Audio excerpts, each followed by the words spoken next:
So we looked at how to thrust effectively. Often those thrusts are not designed in such a way where they're going to hit in all cases. Often we use those thrusts to enter into distance in a strong way. Cuts, on the other hand, in general, can only be completed effectively as hitters from inside the krieg. I'm not looking to cut my opponent with a hitter from the Südfechten. So if I'm looking to enter the Südfechten, I'm looking to bring my body in behind my sword. And so my sword is always following, I'm always extending my arms to bring my sword forward in the way of my opponent, my training partner's sword, before I enter distance. Once I'm in distance, I'll perform a variety of cuts. As long as I'm chasing, as long as I'm pursuing my opponent using the Nachreisen, working inside their defense, it's safe for me to do so. There are some various cuts that we're going to look at incorporating into our repertoire. All of the principles that we've talked about with regards to the thrust remain the same. I always bring my sword into position before I rotate, before I follow in with my body, and I always maintain balance.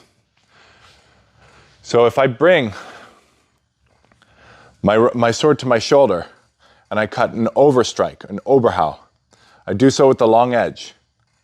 I don't begin to rotate or step around laterally or forward until I have my sword in position out in front of me.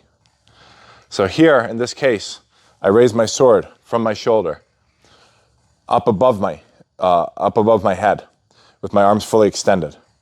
And I let that pull me into position. I can do so with a lateral step. I do so with a lateral step because I'm already in the krieg. I'm already in distance to hit my opponent. If I'm in the krieg and I step towards my opponent, then I'll end up past him.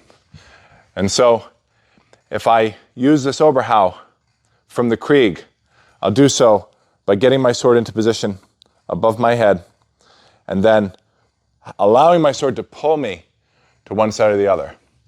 Same on the left. I raise my sword into position. I allow it to pull me from one side to the other. I want to use proper edge alignment in these cuts so that the force of my action is in line with the axis of the sword. So if I bend my sword like so, it flexes very easily. But if I turn my quillins directly vertical and I try and bend that along the axis, then it doesn't flex at all.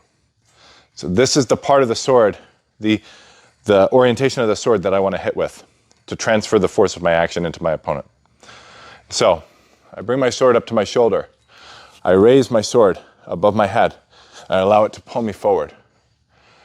On the left side, I do the same. In cases where I don't want to step, I lift my sword above my shoulder or above my head, and then I perform the exact same action. But instead of stepping to bring my hip forward, I just turn my hip into this discordant posture where my right hip is forward and my left foot is forward. And then I repeat on the same side, above my left side. And then I bring myself back into a concordant posture where my left foot is forward and my left hip is forward. So I bring my sword above, I allow it to pull my hip forward, and then I allow it to pull the opposite hip forward. I do so with a step. And now from here, I'll do the same thing on the opposite side, discordant, concordant posture, cutting down with proper edge alignment so that the force can be transferred into my training partner.